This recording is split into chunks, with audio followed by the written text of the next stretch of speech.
In the previous module, we have stated and proved a very important result called the arrows impossibility result. And this impossibility result actually says that a social ordering in a democratic way is impossible to find. So even with very innocuous assumptions like weak Pareto and independence of irrelevant alternative, the social ordering can be achieved in only one way, which is dictatorship. Now, maybe Arabian social welfare setup is a little too demanding. So, in this module and in the subsequent modules, we are going to look at a few restrictive cases, some of reducing some of these restrictions of Arrow's welfare setting so that we can get some sort of a positive result.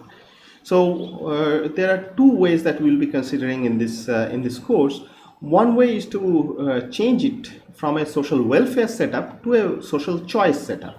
So earlier our functions were mapping individual preferences into a collective preference, but maybe that is too demanding. So instead of an ordering, we can just say that this function is just giving one output, one alternative as an output, and that is what is called the social choice function.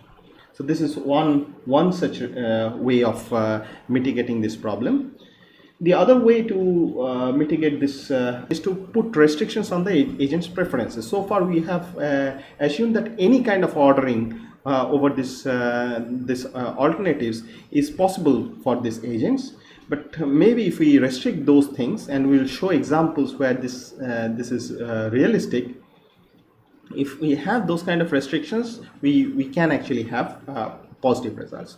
So we'll look at this condition 2 later. Let us first look at the social choice setting. So in the social choice function, we have reduced this function from a mapping. So notice that social welfare function was mapping R to the n to a social ordering. But here we are mapping P to the n, so we are only considering strict preferences here just for simplicity. And the codomain of this function is the set of alternatives. So instead of ordering over those alternatives, we are just looking at at picking one particular alternative, and this is what is known as the social choice function. So one representative setting for this kind of a social choice function is voting. So we have these preferences are preferences over different candidates in an election, and finally we want to pick one candidate who is the winner of that election. So the social choice function fits exactly into the voting scenario. So because we are discussing voting in quite some detail, let us also look at some of the standard voting rules that all of you might not be aware of. So the first voting rule, and most commonly used, is what is called a scoring rule. This we have discussed in brief in the context of social welfare function. There is a score vector. The score vector is same for all the players, but individual preferences might be different, and depending on that, this scores can be given to those alternatives. So let's say ABC is a preference for player 1, BAC is for the second one, and BCA for the last one. So for player 1, A gets a score of S1, B gets a score of S2, and C gets a score of S3. And similarly for player 2, B gets S1. So together, so when we calculate the score of A, that turns out to be S1 for player 1, S2 for player 2, and S3 for player 3. And for B, you get this score to be equal to S2 for player 1 and S1 plus S1 for players 2 and 3, and similarly for S3. And now the voting rule is that whichever has the highest score, that candidate is going to be the winner. So that is the way the scoring rule social choice function F is defined. And there are various kinds of, depending on the choices of this S1, S2, S3, you can have various scoring rules. The most popular and most well-known is the plurality rule, which we are all familiar with. This is the way we typically vote. We just vote for our most favorite candidate. So therefore, giving a score of 1 to the most preferred, the voting rule also does not need to know what is your preferences over the other candidates. and then it only gives the S1, which is equal to 1. So it counts only the votes for those voters for whom that candidate is the topmost candidate. Another voting rule is veto, where you only, so you have the same score of 1 for all except the candidate which is at the bottom of your preference list. So for player 1, C is the bottommost, so you give only 0 to C, and every other candidate is considered as same. So you sort of approve all of them except the least preferred one. Borda voting rule is another standard voting rule which is named after a French mathematician Borda. So this gives a kind of a decreasing order of scores to all the elements, all the candidates in your preference profile. Starts with m minus 1. So in this context with 3, it will start with 2, 1 and 0. So you will give a score of 2 for the most preferred candidate, 1 for the next preferred, and 0 for the last one. And then you'll take the sum, and then finally whichever is the highest score is going to be the winner. Similarly, there are other choices for S1 SIs. So it is harmony, K approval, and so on. So there is another kind of voting rule which is called plurality with runoff. So this is usually used in French presidential elections. So it has two phases. In the first phase, you run a simple plurality rule, and you just retain the top two highest score candidates. So everybody else are removed, and then the voters are called to vote again, and this time they will just vote for this top two candidates. All the other candidates are eliminated. So it may so happen that the voters who earlier had voted for some other candidate who is now eliminated, their votes are now being transferred to those individuals who are in these top two positions.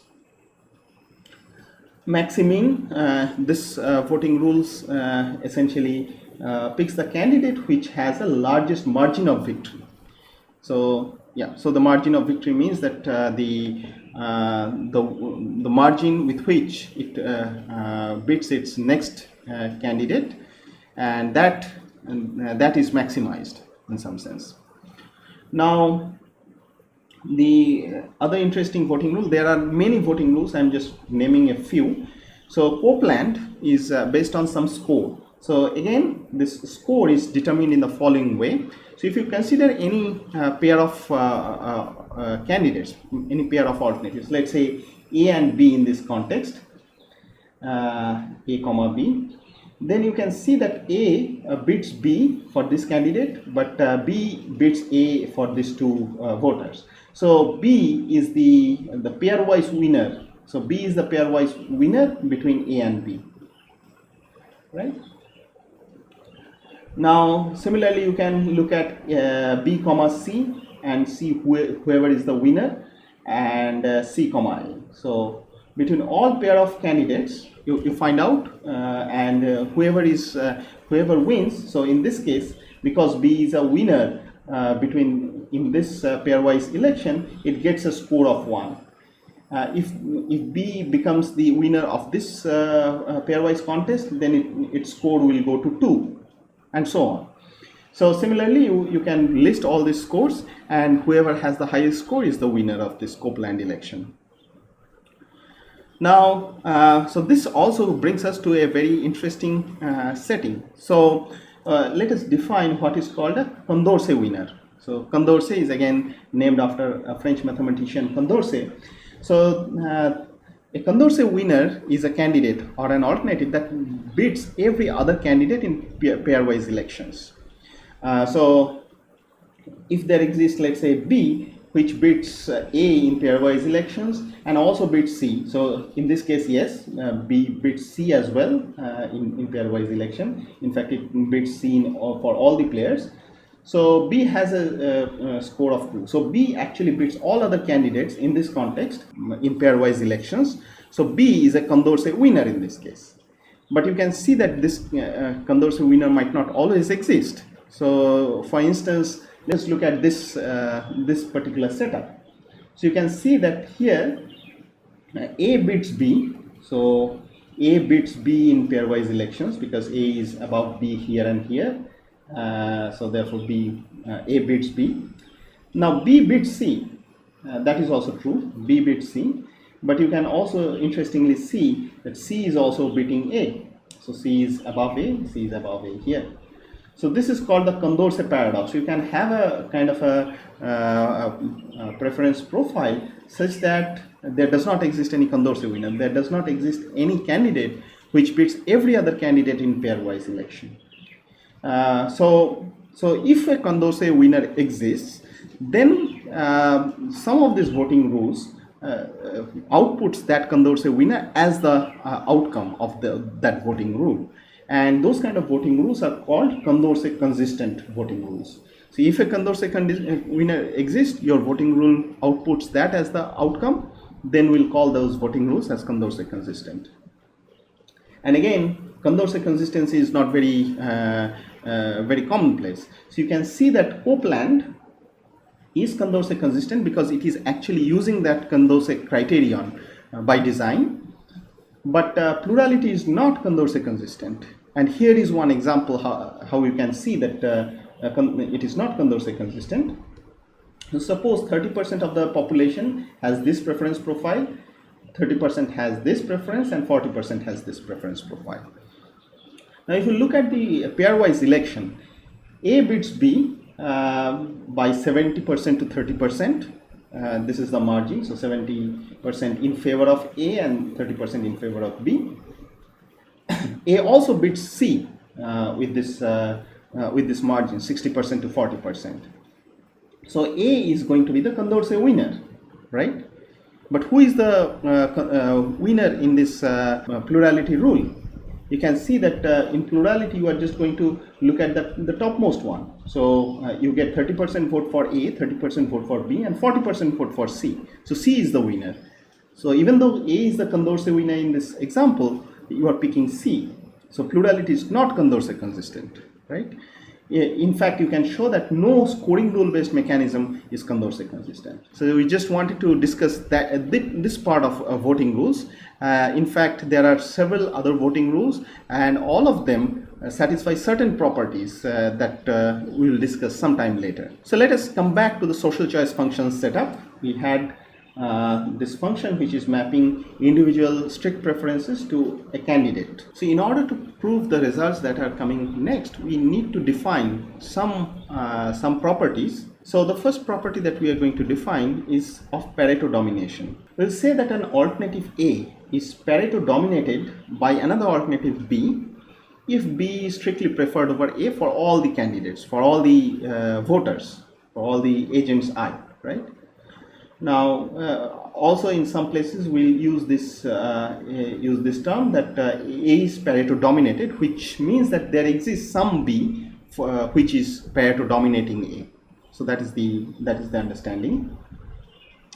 Now we'll call a social choice function f to be Pareto efficient if for every preference profile P and A in capital A, if A is Pareto dominated, then this social choice function will never pick that. So FP will never be Pareto dominated by any other alternative, right? So if that happens, then we will call this social choice function to be Pareto efficient. The second property is unanimity. The name itself says that if all the players are unanimous about their top choice, so here by PIK we mean that this is the kth preferred alternative of I. So P11 means that this is the topmost preferred alternative of player 1, right? So if the topmost preferred alternative for all the players are same, and let's say that is A, then the social choice function should also give that as your outcome. So that is the unanimity condition. Now what you can immediately see is that this Pareto efficiency implies unanimity. Why? Because what do you need to show that this is unanimous? You have a profile where the topmost alternative is same for all these players. Now that means that this particular alternative Pareto dominates all the other alternatives. So what should your FP be? If it is Pareto efficient, it cannot be any other alternative. So it cannot be B which is not equal to A, right? So it cannot be any other alternative. So if P has only one choice left, which is equal to A, so therefore it is unanimous. So why is this implication strict? That is, there might exist an unanimous social choice function which is not Pareto efficient. It's very easy to create that. So consider a profile where the top alternative is not the same, right? So you create it, but you can also create some other alternative which is Pareto dominated, right? So maybe so unanimity only ensures that if your topmost choice is the same.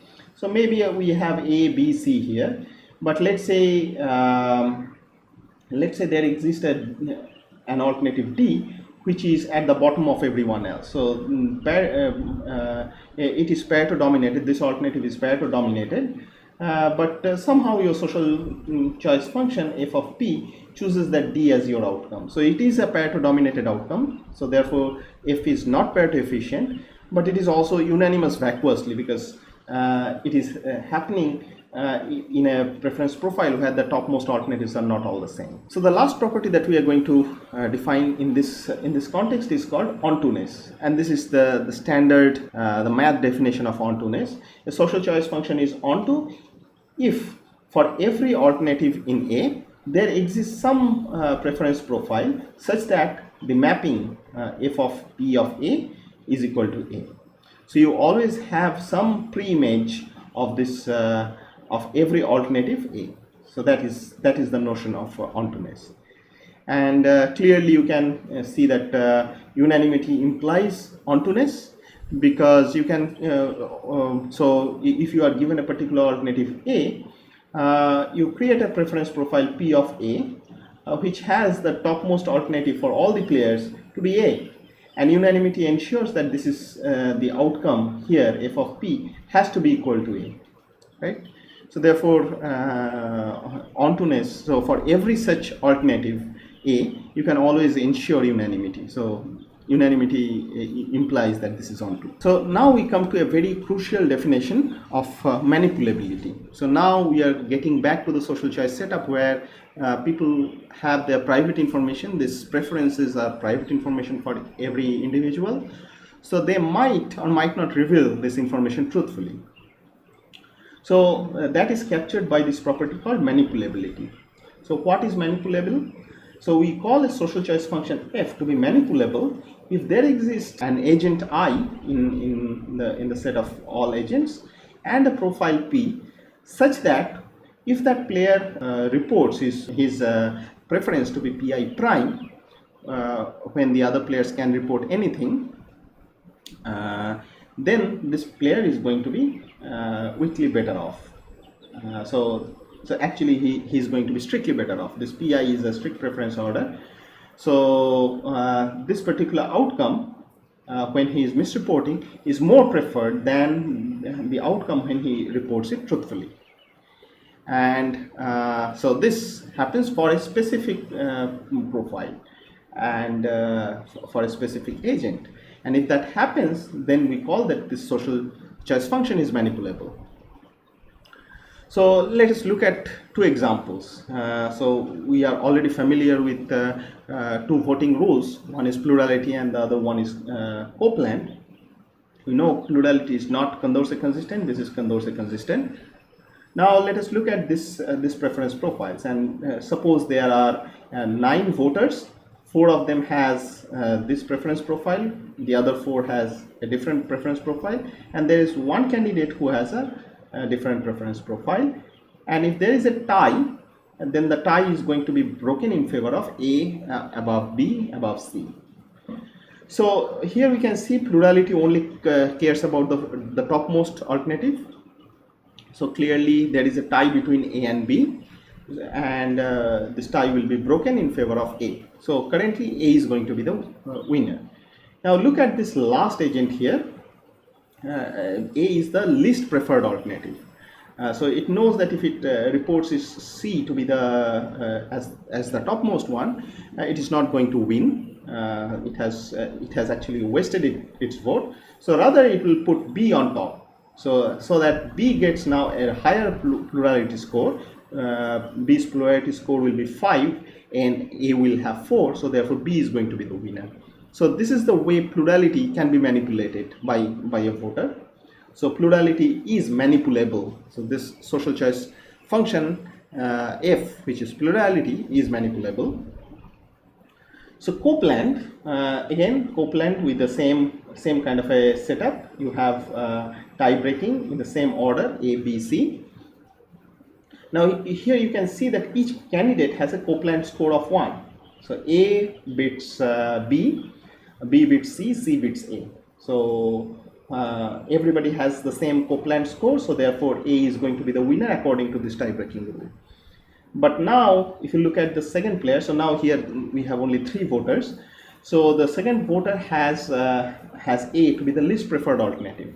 So instead, if this voter reports her value, her preference to be CBA instead of BCA, then you can see that C is going to be the coupland winner. At least C, this voter prefers more than A. So C now will have a coupland score of 2, because then C will beat both B and A, and then that will become the coupland winner.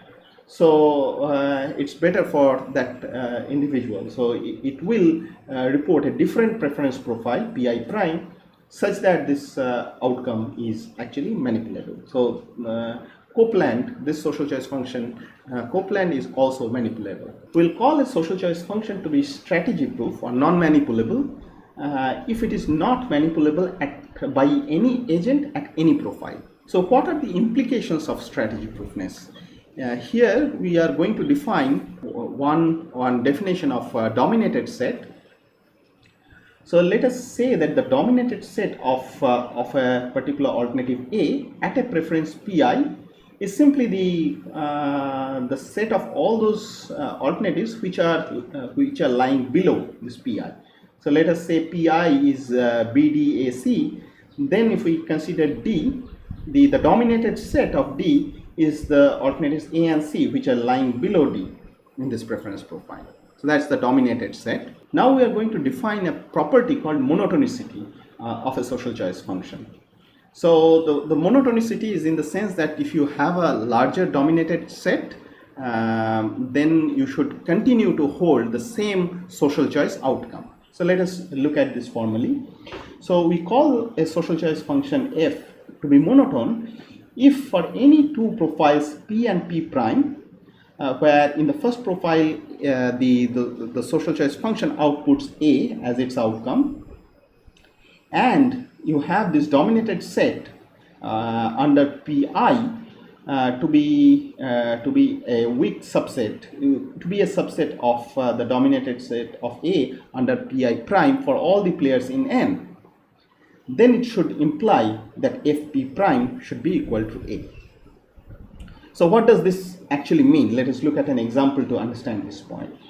So in P, what is happening here is that you have a particular position of this outcome A, and we know that Fp is outputting A. So this is the social choice function output f of P, and look at their position for all the players. Now I go to a different preference profile where all the position of A has weakly become better off. So it may remain the same or it may get better, but it cannot get worse for any of these players. Now this monotonicity property is ensuring that in Fp prime, in P prime, the social choice outcome should also be A. So that is the property of monotonicity. So the position of the outcome in one preference profile is monotonically increasing, monotonically non-decreasing in the other profile, and therefore the outcome should also remain the same. Now we can show a result which we'll see in the next module, that the notion of strategy proofness and the notion of monotonicity are identical. So it says that this result says that a social choice function is strategy proof if and only if it is monotone.